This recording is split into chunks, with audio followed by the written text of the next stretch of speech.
Azoul Koulaouen, salam alaikum. Je veux bien, c'est-à-dire souligner deux points. D'abord, parlons de mois de juin. Je pense que c'est le mois qui a apporté plus de malheur aux Algériens. Commençons par le 19 juin, qu'on a toujours qualifié de Tsahih Thawri, or qui n'a rien de Tsahih.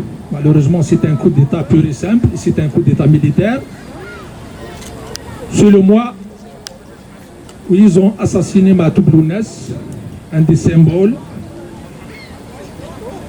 de la culture amazigh d'une manière générale, parce que Mahtoub n'a pas chanté juste la Kabylie, a chanté Thamazra d'une manière générale. Mahtoub, c'est quelqu'un qui a toujours soulevé,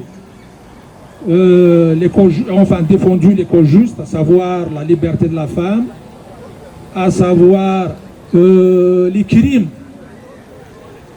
qui ont été commis depuis 62 ou peut-être avant. C'est lui qui disait d'Aban Abu Diaf. Ça c'est quand même symbolique.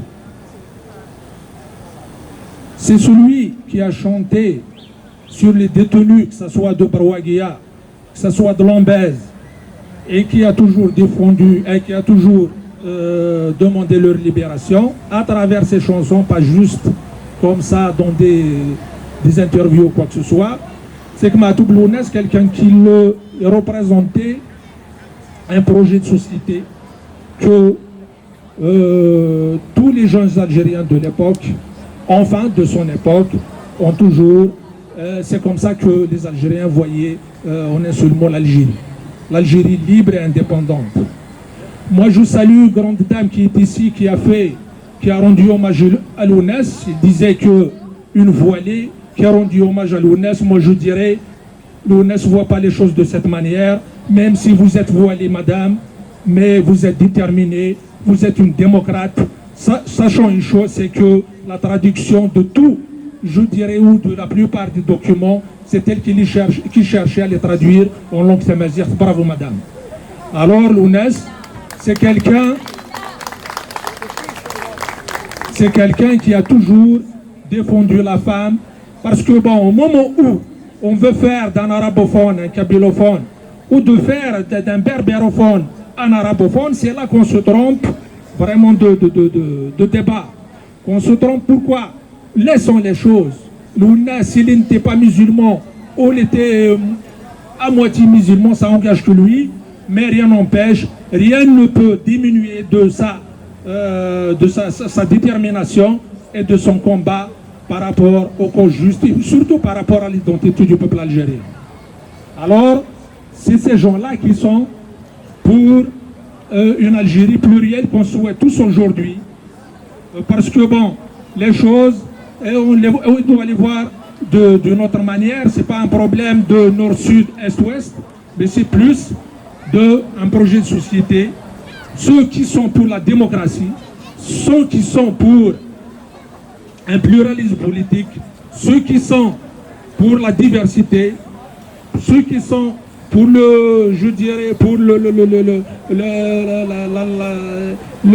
différence de culte, que ce soit musulman, athée ou chrétien ou autre.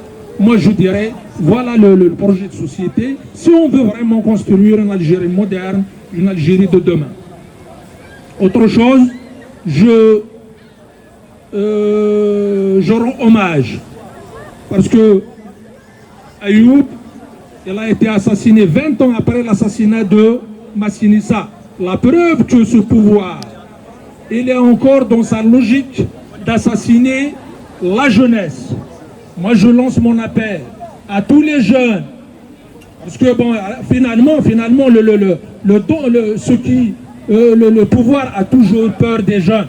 Que ce soit en 80, c'était des jeunes. Que ce soit en 2001, c'était des jeunes. En 88, c'était des jeunes. On a toujours peur des jeunes. Si on veut que le combat continue, on doit laisser les jeunes travailler. On doit laisser les jeunes s'exprimer. Ce n'est pas les gens qui ont la barbe toute blanche comme moi, ici, là, qui vont s'exprimer sur cette scène. Je regrette. On a besoin des jeunes qui vont me porter le flambeau de demain. L'Algérie a besoin de cette énergie, 75%. L'Algérie, ce n'est pas l'Algérie de Tebboune. L'Algérie, ce n'est pas l'Algérie des militaires qui ont dépassé les 70 ans. C'est ça. Alors bon, je remercie encore tous ceux qui ont organisé ici et qui ont continué à organiser ces manifestations. Je vous remercie. Merci. Merci, Félix.